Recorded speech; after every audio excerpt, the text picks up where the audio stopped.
Hi, friends. In today's live, I want to talk about astrology and cosmic influences and understanding the universe impact in our lives. All right. So, astrology, as you all know, is an ancient practice that studies the influence of celestial bodies on human life and the world around us. The alignment of planets, stars, and cosmic energies at any given moment is believed to shape our emotions, behaviors, and even the course of history. While some astrology, while some see astrology as a mystical art, others recognize its psychological and energetic effects in everyday life. So, what's the foundation of astrology? I see astrology having mainly, and remember, I'm not an astrologer, I'm just a student of astrology. I see astrology mainly in the, great scheme of things, very, very generally, as three aspects. That's the way that I think I organize it in my brain, right? It's the zodiac signs, the planets, and the houses. Okay. Now, the zodiac signs, the 12 zodiacs, everybody knows what those are. So I'm not going to go into those. All right. But the 12 zodiac signs represent different personality traits and life paths. Okay. Each sign is ruled by a planet affecting its expression and influence. Fire, earth, and water are the elements who categorize the signs shaping its nature. So every sign has different things that impacts it, which is the planet and the elements that affect that it's attached to it. All right. Now, planetary influences very generally. Okay. And the sun and the moon, don't come at me. The sun and the moon are not planets. We know that. The sun is a star and the moon is a satellite. But both of those are in the category of planets in astrology. So the sun represents the identity, the ego, and the core self. Thus, your sun sign. When you talk about your sun sign, which is where the sun was in the sky, where you were born, right? The day and the month. Um, those make your sun sign, right? Is your identity, is your ego, is your core self. Okay. Now, the moon governs emotions, intuition, and subconscious patterns. Mercury affects communication, thought process, and the intellect. Okay. Venus relates to love, relationship, financial prosperity, beauty, anything of value to you. Mars drives ambition, action, passion. Jupiter brings expansion, luck, and higher wisdom. Saturn teaches discipline, responsibility, and karmic lessons. Uranus symbolizes change, revolution, and breakthroughs. Neptune represents dreams, spirituality, and illusions. And Pluto governs transformation, power, and rebirth. And every planet has, an energy that influence it most. Okay, each planet is either feminine or masculine. For example, Venus is feminine, and Mars is very masculine. Okay. Now, there are also cosmic events, and I'm not going to go into the houses at all today because that's a whole video on its own. So if you want me to go through the houses, I can do that. I can do a video about that. Okay, let me know if you're interested. Now, cosmic events and their impacts. There's certain cosmic events that are happening all the time that impact our lives in different ways. For example, lunar cycles. The new moons, which is is what starts the lunation, is when we don't see the moon, is when the moon is completely dark. That's the new moon, a time for setting intentions, a new beginning, because it's the beginning of the lunation. So anything that has with something that you want to start, there you go. So new intentions, anything new goes in with a new moon.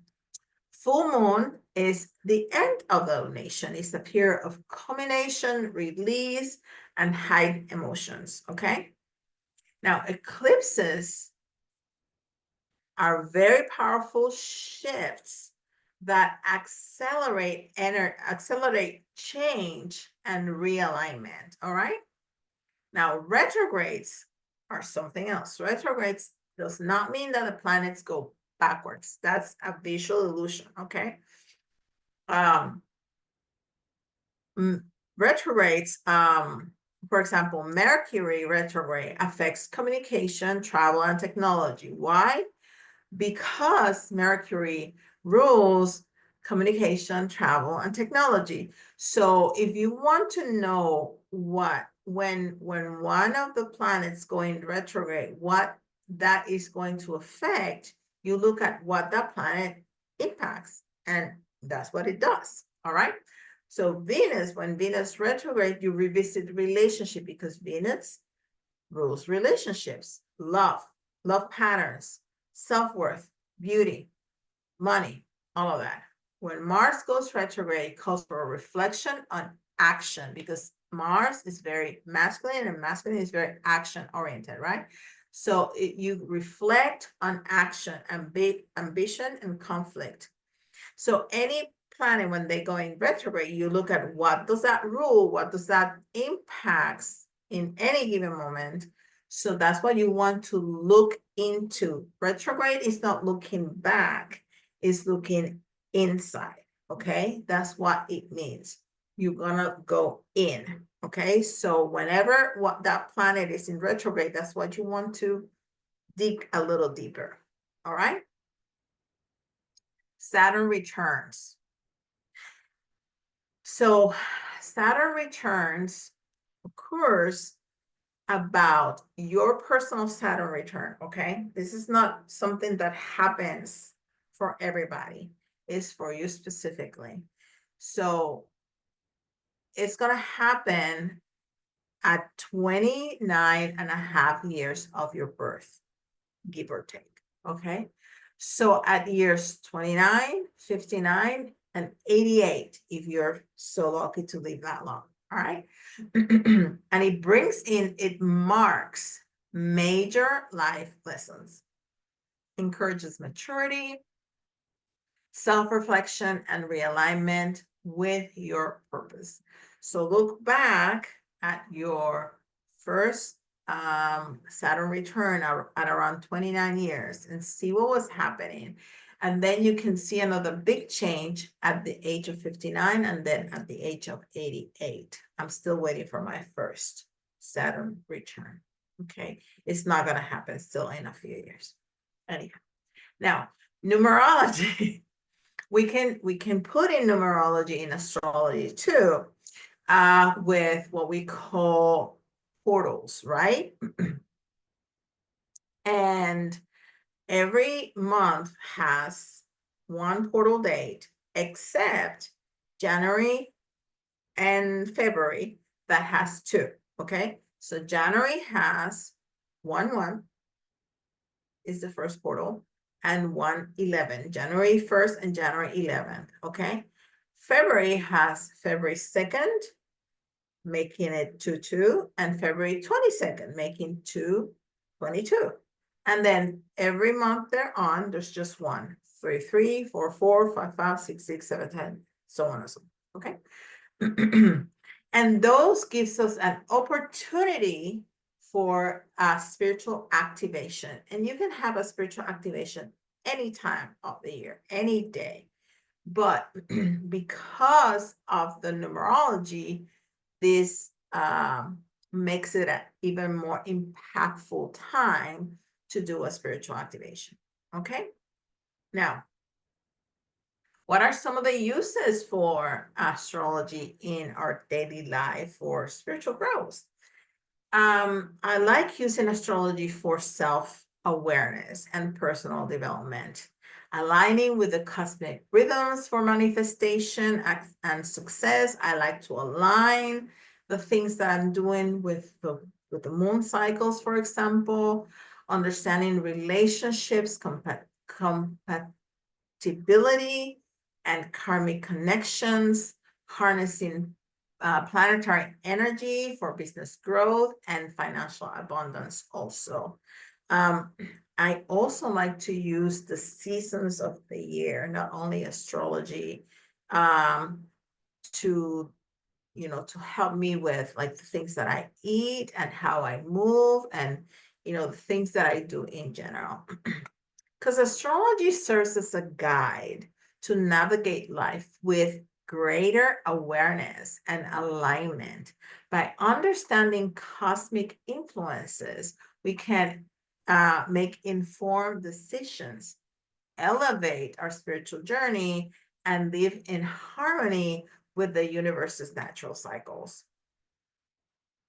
With that being said, okay, I do not allow astrology to dictate my life because I am stronger than astrology. Okay. And so are you. So are you. I use astrology as a guide, but I do not allow it to block me in any way. I hear people, oh, I am this and I am that. So that's just the way it is. No, no, no, no. We are bigger than astrology. Okay.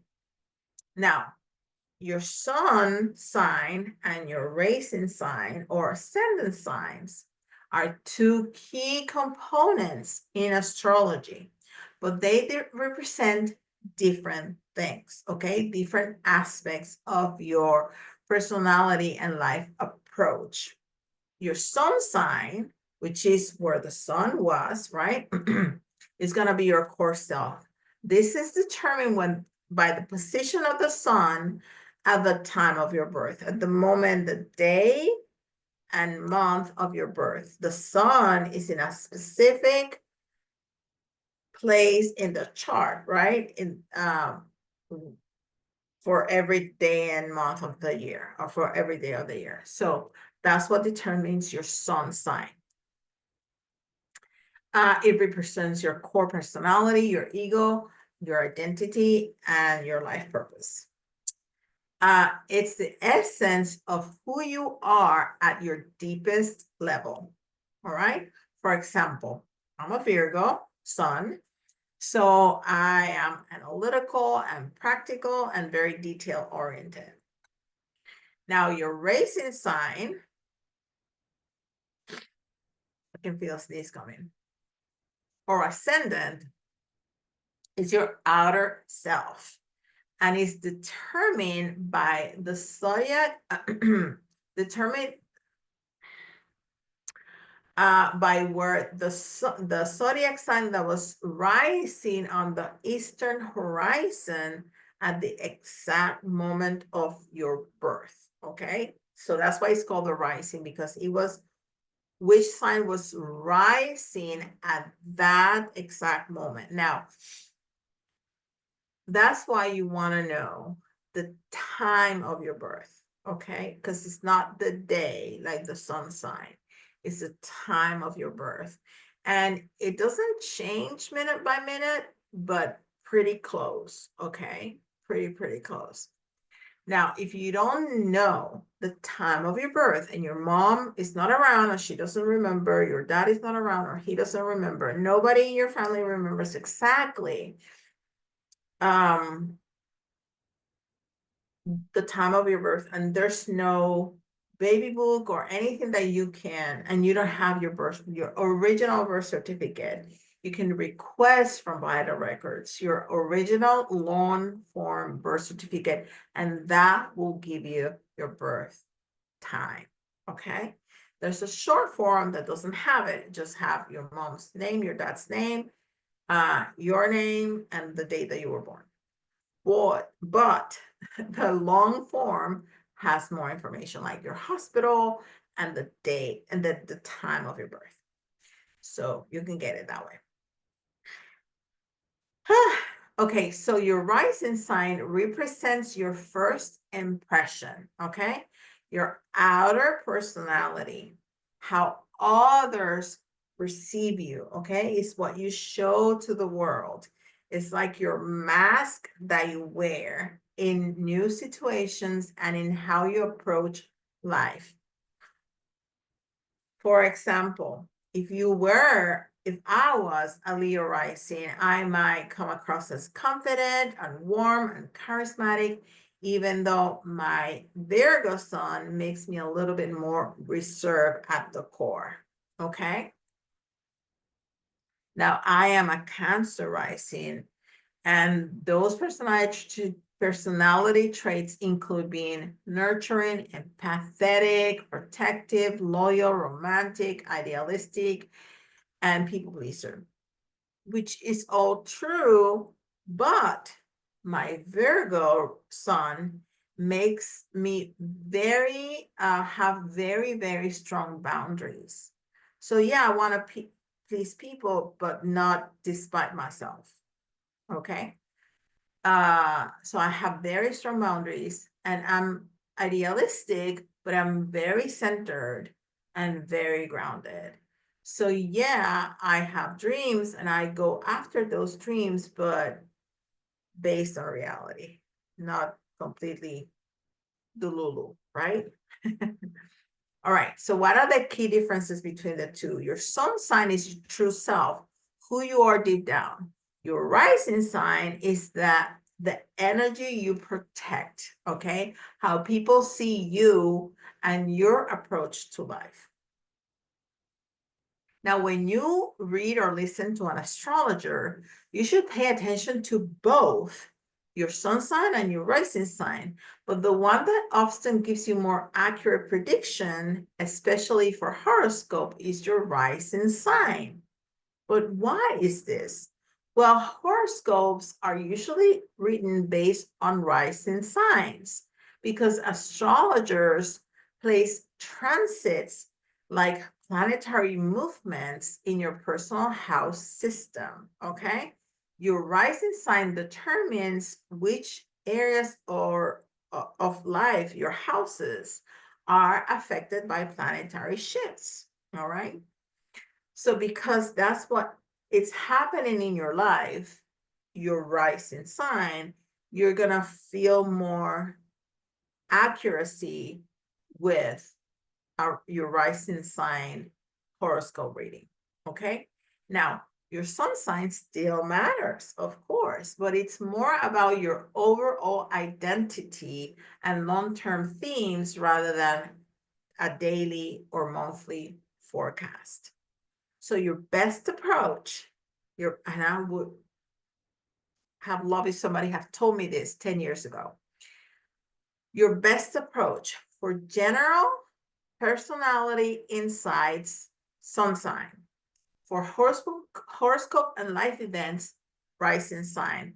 For deep self-awareness, like the full picture, listen to both. Okay.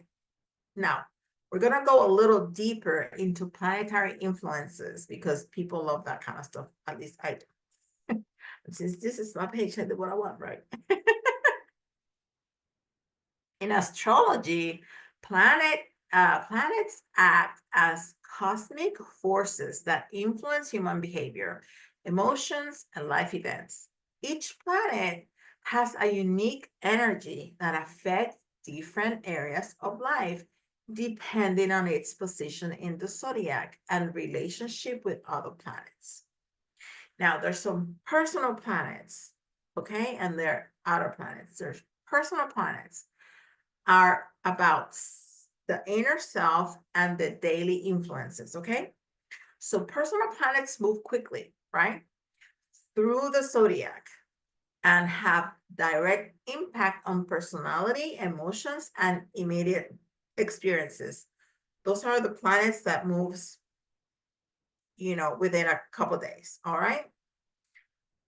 The sun All right, again, this is our identity and life purpose. It represents the core self, vitality, ego, and life direction. It governs creativity, willpower, leadership, and self expression. The zodiac ruler of the sun is Leo. And because I love tarot, I'm gonna give you the card that goes with every planet. And the card that goes with the sun is the strength card. All right. The sun determines your zodiac sign. We've talked about this and represents your conscious identity, how you shine in the world. All right. Now, the moon, that's emotions and subconscious minds. It represents emotions, intuition, inner word, subconscious patterns. It governs comfort, instincts, maternal energy, and past life influences. The zodiac ruler is Cancer, and the tarot card is the Chariot. The moon reflects your emotional reactions and how you nurture yourself and others. It governs your deepest needs and connections to the past. Mercury, communication and intellect, represents thinking, learning, communication, technology, and travel. Governs speech, logic, reasoning, daily task, and curiosity. The zodiac ruler is Gemini and Virgo. That's why we talk so much. And the tarot card that represents Mercury is the Magician. Mercury determines how you process and express information, affecting everything from speaking to styles to decision making. Now, Venus, love and relationships. It represents love, romance, beauty, pleasure, value, anything that's valuable to you, not just money, anything that's valuable to you. Okay. Governs art, luxury, social harmony, attraction, and self worth. The zodiac ruler is Taurus and Libra. And the tarot card is the Empress, one of my favorites. Venus, because she's pregnant, so she's really creative. She's putting stuff out into the world all the time. That's what I do. I put stuff out into the world all the time, right? Every day. So Venus influences how you give and receive love, what attracts you, and your financial tendencies. Okay. It doesn't say which financial tendencies you have, it's your financial tendencies in general. Okay. Now, Mars, action and passion. Mars is, I'm sorry, very masculine. That's why it's so action oriented. It represents energy, motivation, aggression, sexual drive, and ambition. Everything that we think about with masculine, and not just men, because we have that too. You know, we all have both energies, masculine and feminine. Okay.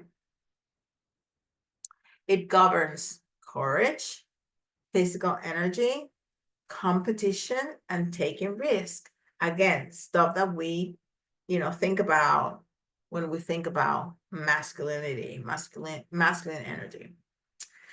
The zodiac ruler is Aries, and the tarot card is the Tower, the most feared tower, which you shouldn't fear, not at all. Mars drives how you take action, handle challenges, and express passion. It also governs your sexual energy and determination. Now, there's social planets, for growth and expansion. Social planets move more slowly and affect generational themes personal development, and life lessons. Okay. For example, Jupiter, luck and expansion.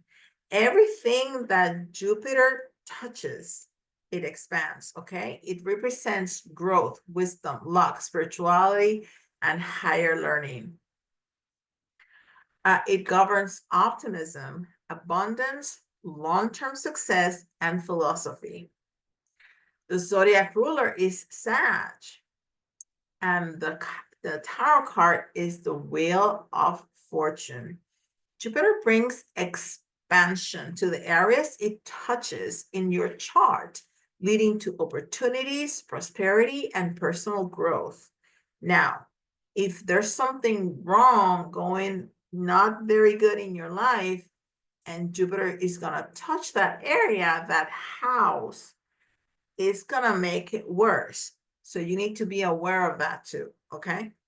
Because whatever Jupiter touches makes it bigger. So make it better or make it worse. All right.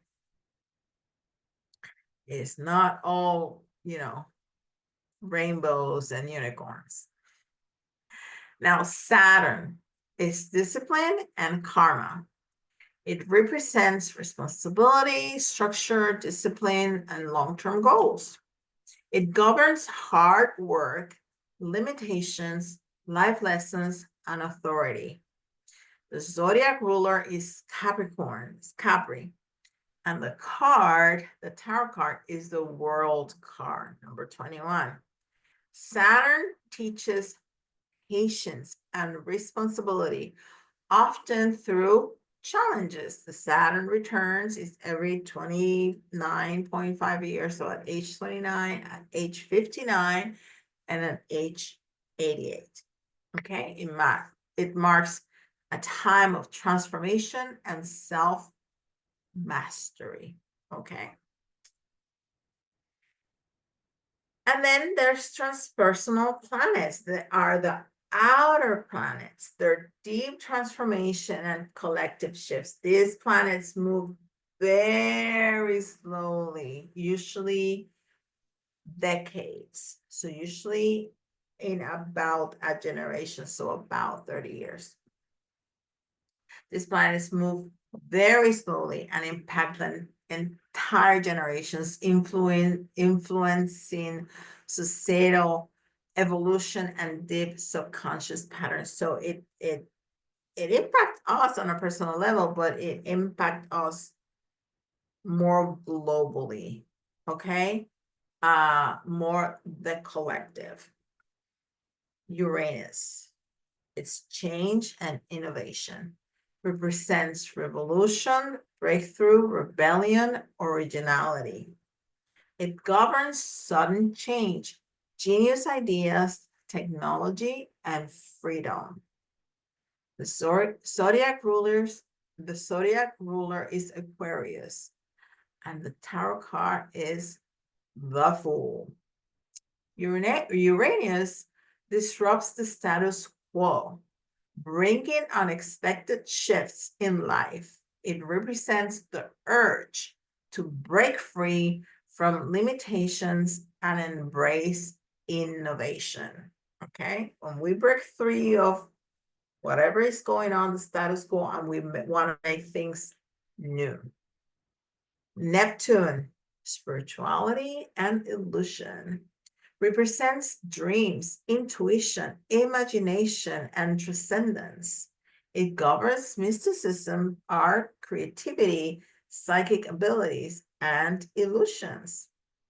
The zodiac ruler is, of course, Pisces. Okay. And the tarot card is the moon, clearly. Neptune dissolves boundaries, marking it a source of deep spiritual insight or confusion. It governs both enlightenment and escapism. Now, Pluto, transformation and power. I love Pluto, okay? Represents rebirth, power, control, transformation, and deep healing. Okay, I love the rebirth and change transformation aspect of Pluto. It governs psychological shift, endings, new beginnings, and hidden truth. The zodiac ruler, Scorpio, and the tarot card is the death card, which is my absolute favorite because of the transformation that comes with it. Pluto governs cycles of destruction and renewal, pushing you toward personal empowerment. It represents the subconscious, power struggle, and life major transformations. Now, how planetary movements affect your daily life? Well, there's something that we call transits, where planets are currently in the sky. That's when we talk about a transit, is where are the planets in the sky? And that affect the collective and personal experiences. Retrogrades make planetary energies turn inward, affecting often causing reflection delays or challenges because it wants us to go inside, now backwards, inside. Okay, that's why it says when there's Mercury retrograde, excess may come back, right? Because we want to revisit our feelings, our trauma, our stuff. All right, aspects, planetary angles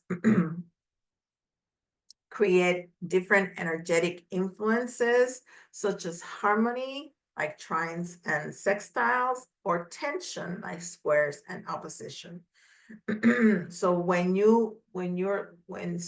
an aspect, a cosmic aspect falls into a certain sign and certain house, you want to see what the house is in your sign, right? For you. And then you're going to see if it's a trine or a sextile, that's harmony, or square, or an opposition is tension.